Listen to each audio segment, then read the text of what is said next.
A graça e a paz. Queria compartilhar com vocês um trecho da palavra que está no livro do profeta messiânico, livro do profeta Isaías, no capítulo 9, a partir do verso 6. Porque um menino nos nasceu e um filho se nos deu, e o governo está sobre os seus ombros.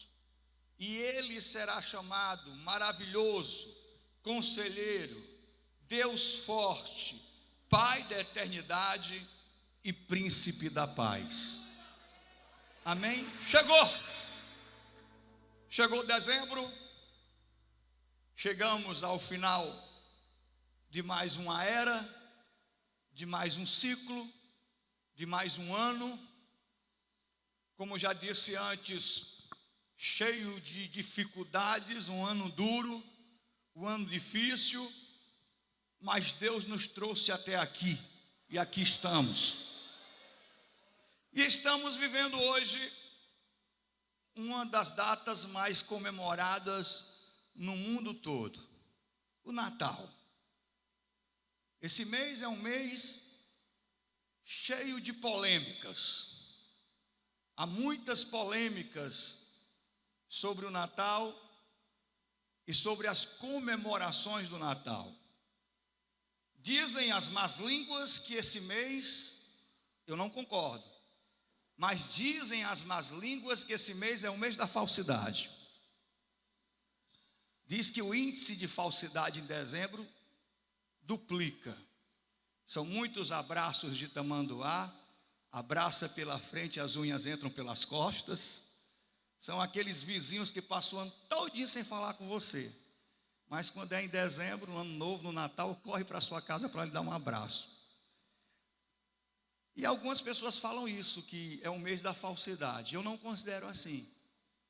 Eu considero uma época em que os corações estão mais abertos, uma época em que as pessoas estão mais desbloqueadas, menos ásperas. É mais fácil de perdoar, é mais fácil de fazer amizade, é mais fácil de tentar reconstruir relacionamentos, porque os corações estão mais suscetíveis nessa época do mês de dezembro. Há um frenesi muito grande, uma euforia muito grande, há um corre-corre muito grande, você está vendo aí. E as pessoas ficam nessa correria, tem que comprar sapato novo, tem que comprar roupa nova. Quem não tem dinheiro para comprar roupa nova para o filho, já fica deprimido. E as pessoas ficam naquela coisa de ter que assar o peru, de ter que comprar isso, comprar aquilo, e tem que vestir roupa nova no Natal. E de repente a figura do Noel é mais importante do que a figura do aniversariante, porque o Natal se comemora o nascimento de Jesus. Amém ou não amém? Deveria ser uma celebração para comemorar o nascimento do Senhor Jesus. Todos nós sabemos que ele não nasceu no mês de dezembro. Mas se o mundo inteiro escolheu essa data para comemorar o seu nascimento, por que não a gente não aproveita o ensejo? Por que a gente não aproveita, em vez de ficar guerreando teologicamente, por que a gente não aproveita o ensejo, já que o mundo está comemorando o nascimento de Jesus? Por que a gente não aproveita a oportunidade para reconectar corações, para ser ponte entre as pessoas, para pregar a essência daquilo que ele nos ensinou? Mas existem algumas coisas que nos levam a refletir, porque o Natal está descaracterizado. Não se fala tanto de Jesus como se fala de Noel. Cria-se na imagem, na visão das crianças, essa história do presente, do Papai Noel, e todo esse folclore, e toda essa coisa. E o Natal tem perdido o seu principal sentido, o seu principal objetivo, que é a gente refletir sobre ele, pensar sobre ele, falar dele, pensar sobre o caráter dele, sobre tudo aquilo que ele nos deixou como exemplo. A preocupação de lutarmos para sermos um pouco mais parecidos com Ele. Amém ou não amém? Hoje, em vez das pessoas estarem tão preocupadas com tanta coisa, elas precisavam estar preocupadas em colocar em primeiro lugar Ele. De vir aqui para adorá-lo, para glorificá-lo, para bendizê-lo e para agradecê-lo, porque se estamos aqui e se você tem saúde nesse momento, não está como milhares de pessoas no hospital, segurando na mão do filho, ou com um filho arrebentado no hospital, ou com a mãe numa UTI, você deveria estar aqui para agradecer a Ele por isso. Amém? Para fazer para Ele a sua declaração de amor. Mas estamos preocupados com outras coisas. E parece que no dia de hoje, pelo menos para a maioria, existem muitas mais prioridades que são importantes. Todas as outras coisas são mais importantes do que estar na presença dEle. Do que estar na presença dEle. Deveria ser o contrário. O mais importante deveria estar aqui e o resto se resolveria depois. Mas para os outros o mais importante é resolver o resto. O principal deixa para depois e o principal é Ele. Amém ou não amém? Então, se perdeu o sentido nesse engodo, nessa euforia, nessa correria de ter que ter roupa nova, de ter que fazer isso, de ter que fazer aquilo, isso se tornou cultural, não tem quem mude isso. Isso foi uma ideia mercadológica, isso foi uma ideia de marketing.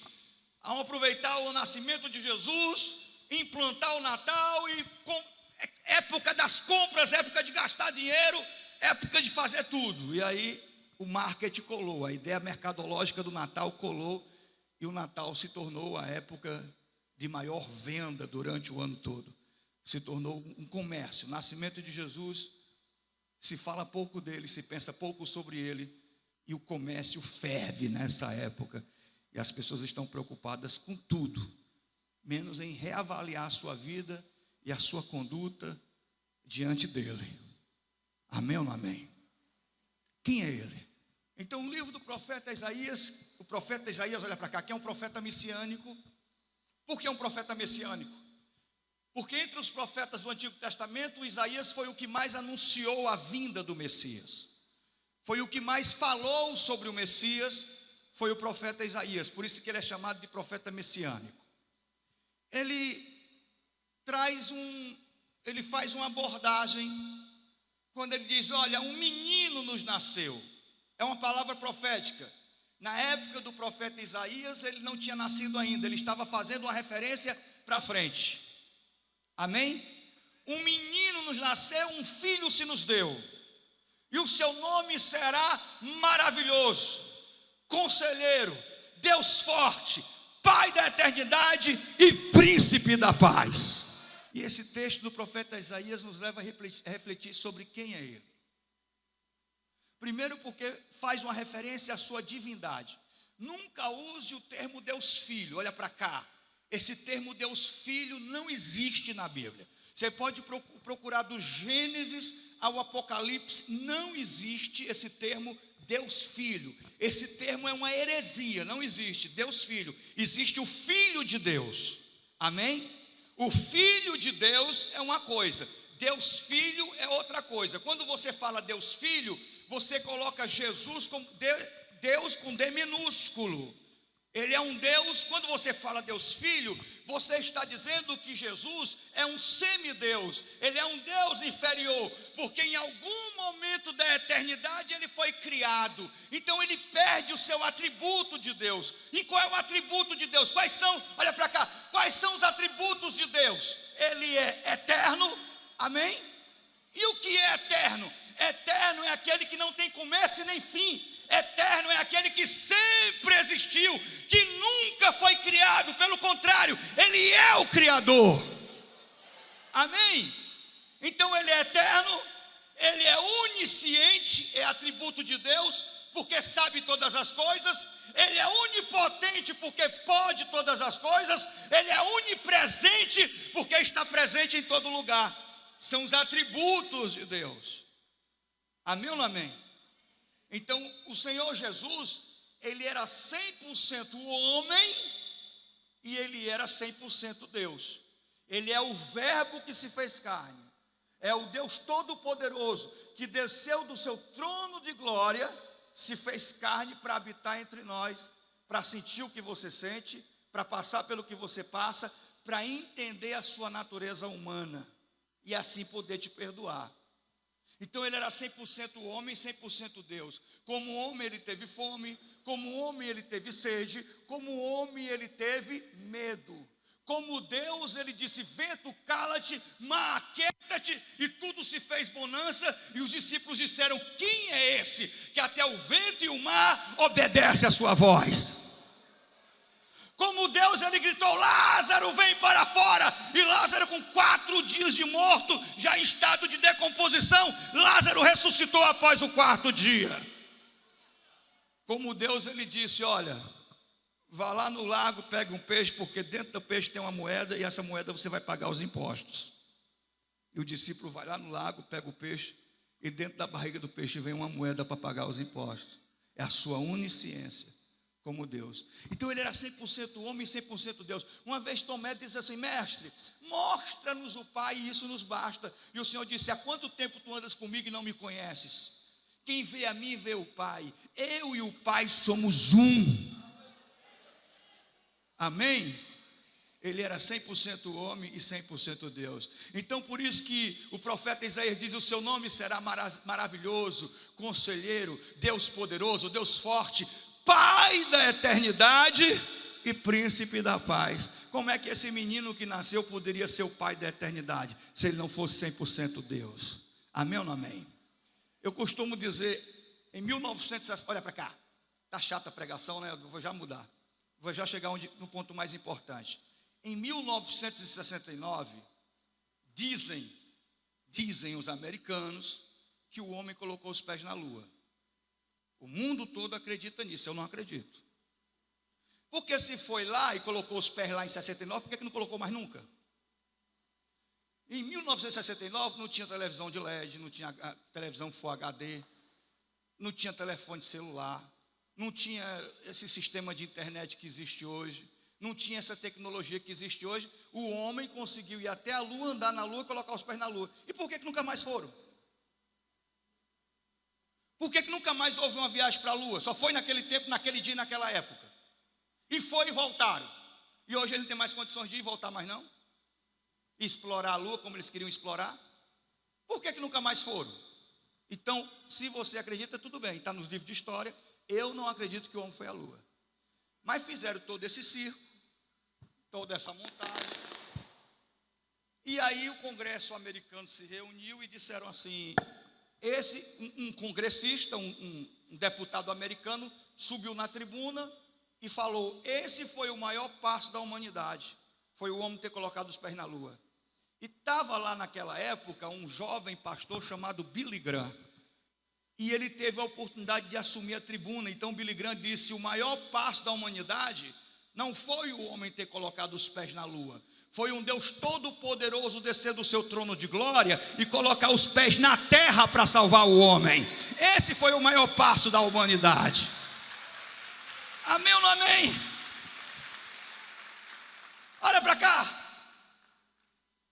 Então o que é ser cristão? Ser parecido com Jesus, é ter o DNA de Jesus. Ser cristão não é fazer parte de um grupo religioso ou de uma rotina religiosa, mas é ser a cada dia mais parecido com Ele. Alguém está me ouvindo aqui? É ter a essência dEle, é ter a bondade dEle, é ter a mansidão dEle, é procurar dia a dia ser melhor do que o que você foi ontem. Amém ou não amém? E esse é o grande e maior desafio para mim e para você, é ser cristão. Não é fácil ser cristão. Você pode dizer isso para quem está perto de você? Não é fácil ser cristão. Eu sei que você acredita no poder de Deus, Eu sei que você acredita que Deus é um Deus que cura, que Deus é um Deus que liberta, quem é aqui que acredita que Deus pode fazer milagre na sua vida? Eu sei. A gente tem uma fé que acredita em milagres. Mas ser cristão é se permitir ser transformado por Deus na nossa essência, no nosso caráter. É isso, é ser cristão. E olha o desafio quando o Senhor Jesus diz assim: orai pelos que vos perseguem e abençoai aqueles que vos amaldiçoam. Aí o bicho pega para mim e para você. Amém ou não amém? Orai pelos que vos perseguem. Ora, se uma pessoa te persegue e ela quer que teu mal, a maioria das pessoas quer que essa pessoa se lasque. Eu vou orar por aquela desgraça, eu quero é que se lasque. Eu vou orar por aquele troço que quer me matar, que quer me destruir, que quer me prejudicar, que fica fazendo cruzeta para me perseguir no meu trabalho e me colocar para fora do trabalho. Eu vou orar por essa pessoa que me assaltou, ou essa pessoa que me enganou, ou essa pessoa que me deu uma punhalada pelas costas. Eu vou orar por esse cretino ou por essa cretina, eu quero é que se lasque. E isso está no coração de muita gente. E quando eu vejo esse tipo de atitude, eu vejo o quanto a gente está longe, quilômetros, um abismo de distância, de sermos de verdade parecidos com Jesus. Alguém está me ouvindo aqui? Orai pelos que vos perseguem. É você não gostar de uma pessoa, é você saber que aquela pessoa não se importa com você, ou que ela deseja o seu mal, e mesmo assim ela se levanta para te perseguir. Toda vez que Deus permite que alguém se levante para perseguir você, é porque Deus quer que você se levante em oração pela vida dessa pessoa. Diz aí, tem alguém que Deus quer que você ore por ela. Diga isso. Tem alguém que Deus quer que você ore por ela. Diz isso. Tem alguém que está precisando de oração. Olha para cá. Olha para mim. Toda vez que alguém se levantar para te perseguir, é porque Deus quer que você se levante em oração pela vida dessa. Não tem ninguém que ore por ela. Deus permitiu essa perseguição porque não tem ninguém que ore por ela. Então Deus quer que você ore por ela. Orai pelos que vos perseguem, abençoai aqueles que vos amaldiçoam. Olha como é difícil perdoar os nossos inimigos. A gente não consegue perdoar a sogra. Alguém está me ouvindo aqui? A gente não consegue perdoar a sogra. Às vezes a gente não consegue perdoar um irmão, perdoar o pai. Ah, pastor, meu pai foi um péssimo pai. Eu não sei nem o que é ter pai. Ali foi só um reprodutor. Ali só colocou o sêmen na minha mãe me teve. Ali só foi pai para me fazer biologicamente. Eu não sei o que é amizade de pai, eu não sei o que é cuidado de pai, eu não sei o que é amor de pai. Aquela criatura nunca foi pai, pelo contrário, abandonou, desprezou. Aí Deus está dizendo, mesmo assim, você tem que perdoar.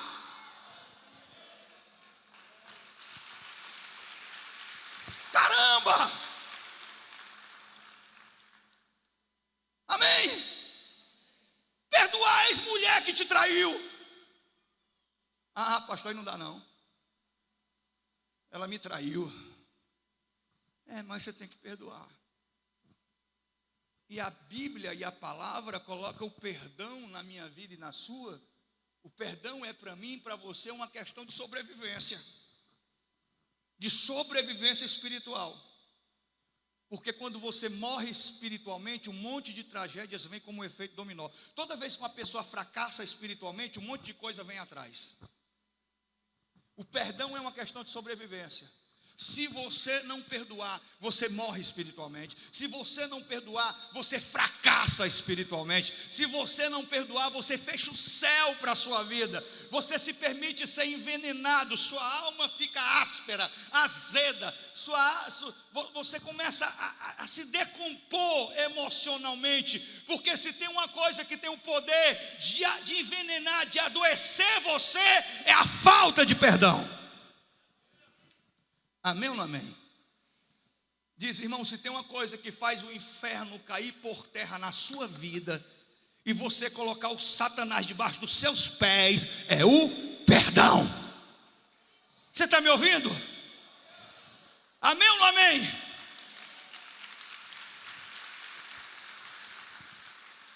Por que eu estou falando isso? Porque tem alguém na sua vida que você precisa liberar perdão.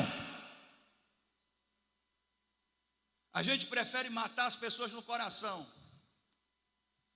fazer de conta que elas não existem, do que liberar perdão. E fazer de conta que tal pessoa não existe não é liberar perdão. Ou então dizer assim, eu perdoo aquela pessoa, ela bem longe de mim, ela nunca mais vindo na minha casa e nunca mais passando na minha frente, está perdoado. Isso também não é perdão. Amém ou não amém? Perdão é diferente. Olha para cá. Perdão é diferente. A gente quer orar, a gente quer jejuar, a gente quer consagrar, a gente é fascinado pelo sobrenatural, queremos ver Deus levantando os aleijados, curando os cegos, queremos ver Deus arrancando tumores, câncer, queremos ver Deus fazendo milagres e prodígios, e nos esquecemos que uma das armas mais poderosas para liberar o agir de Deus na minha vida e na sua é o perdão. É você não guardar mágoa, é você não ser um depósito de lixo de Satanás, com a vida amargurada, magoada, ferida. Você vive muito bem até alguém tocar no nome daquela pessoa. Quando alguém toca no nome daquela pessoa, seu coração queima. Ou quando alguém toca no nome da pessoa, você começa a engoiar. Então você não perdoou. Alguém está me ouvindo aqui? Você não perdoou. E aí quando eu penso em perdão, eu olho para Jesus, que a gente está aprendendo com ele hoje. Um dia Pedro disse para Jesus, Senhor, se for possível eu morro. Olha para cá, olha para mim.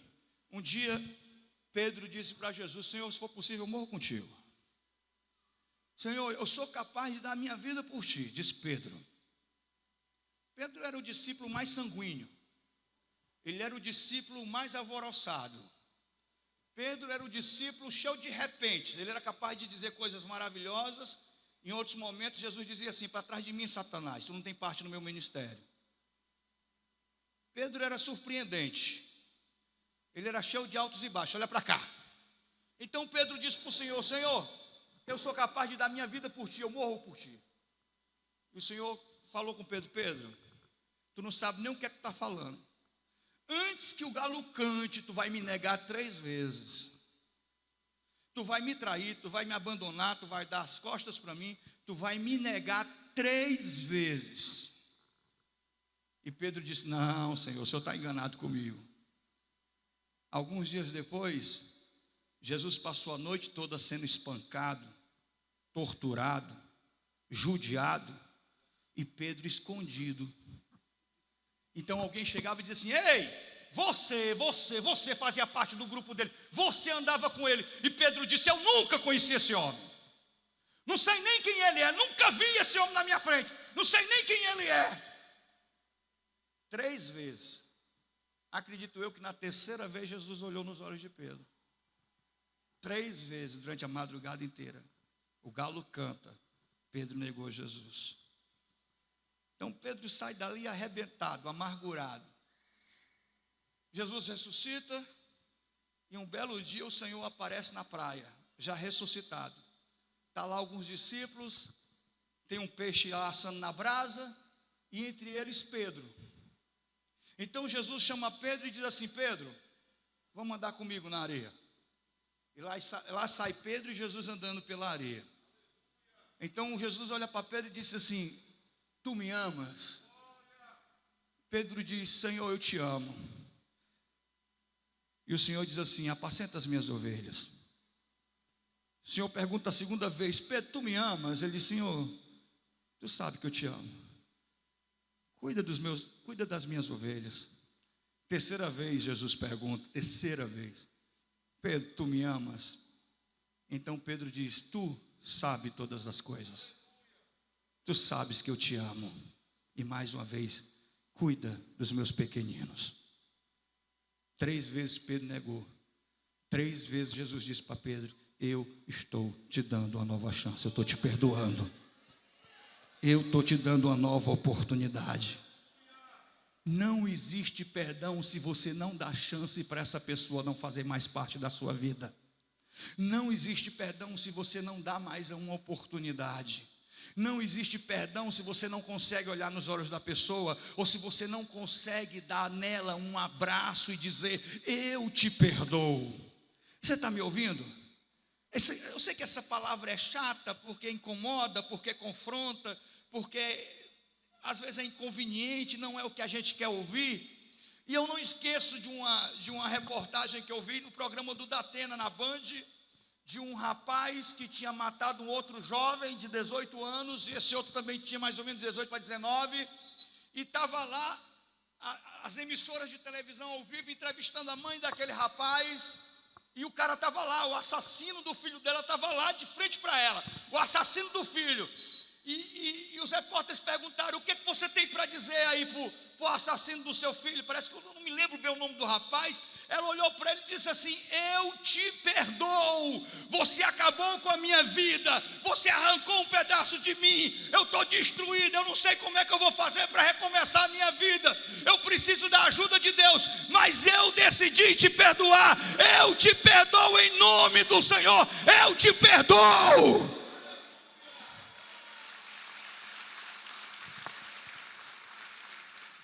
Nesse dia, vendo essa reportagem, eu disse: eu não sou crente. Nesse dia eu disse isso: eu estou longe de ser um cristão, mas muito longe de ser um cristão. Eu não tenho a capacidade dessa mulher. E eu digo que até hoje eu acho que eu não tenho a capacidade dessa mulher, porque a coisa mais preciosa que a gente tem na vida da gente são os filhos da gente. A gente prefere que faça com a gente. Bata em mim, mas não bata no meu filho. Faça comigo, mas não faça com meu filho. Amém ou não amém? Segundo lugar, eu quero ser parecido com Jesus. Faça o bem até para quem não presta. Amém ou não amém? Não importa se a pessoa merece ou não merece, se ela presta, se ela não presta, faça o certo, faça o bem. Alguém está me ouvindo aqui? Diz: irmão, você fazendo o bem, diga isso, você fazendo o certo, você vence. Eu posso ouvir você? Fala mais alto. Você fazendo o bem, você fazendo o certo, você vence. Alguém está me ouvindo aqui? Você fazendo o bem, você fazendo o certo, você vence. Com pequenas vinganças, retaliações, você não chega a lugar nenhum. Eu tenho um colega, um amigo, ele se converteu na mesma época que eu.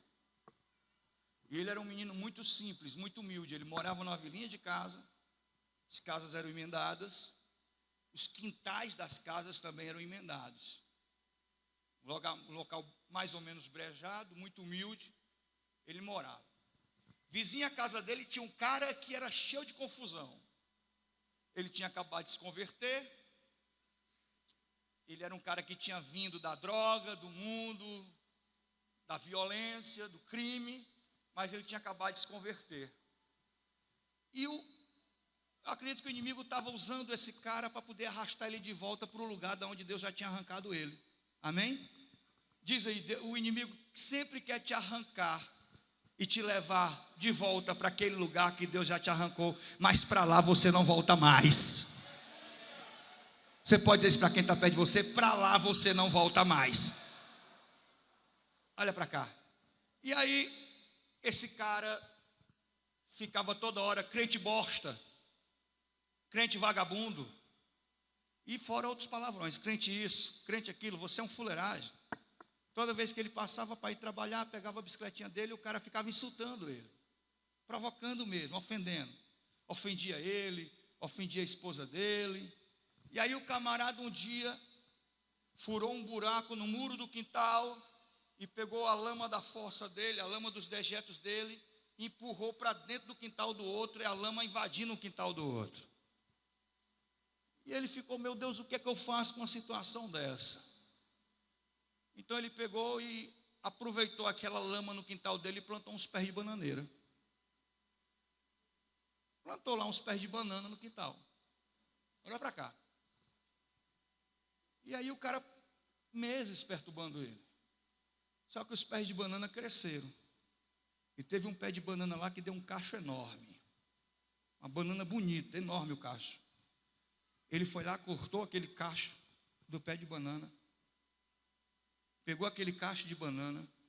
Bateu na porta dele e disse assim: ó, isso aqui é para você. E deu para ele aquele cacho de banana.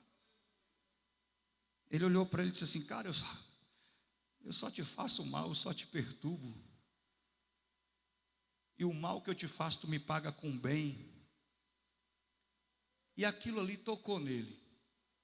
Uma semana depois ele estava sentado do lado dele na igreja. Uma semana depois, ele estava com ele na igreja. E se eu não me engano, está na igreja até hoje. A Bíblia diz: não vos deixeis vencer pelo mal. Você está me ouvindo?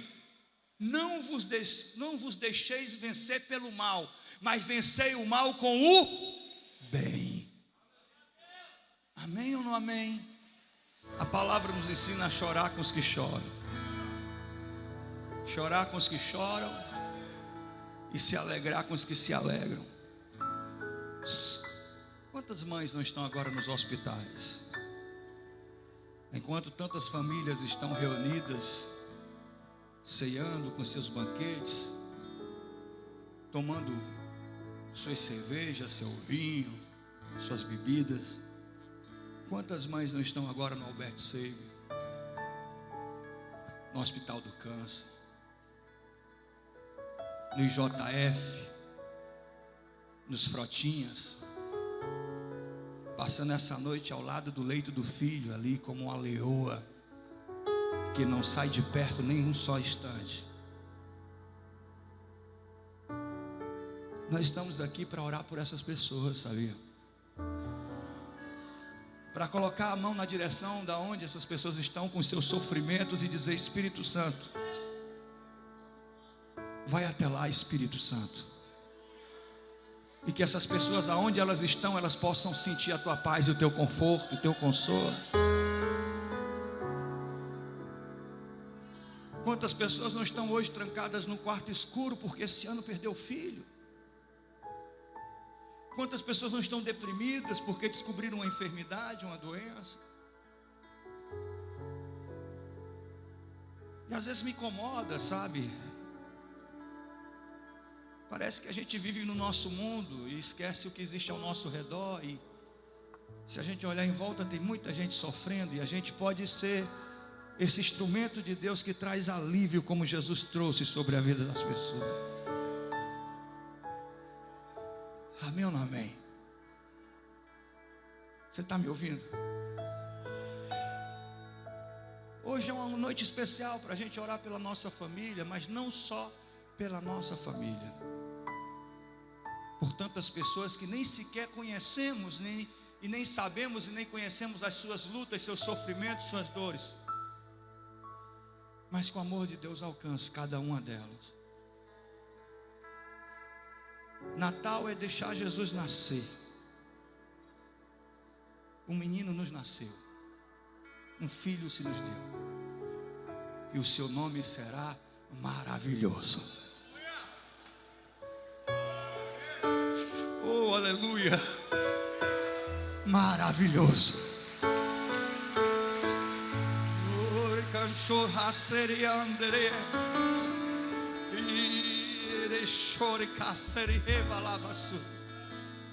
Maravilhoso.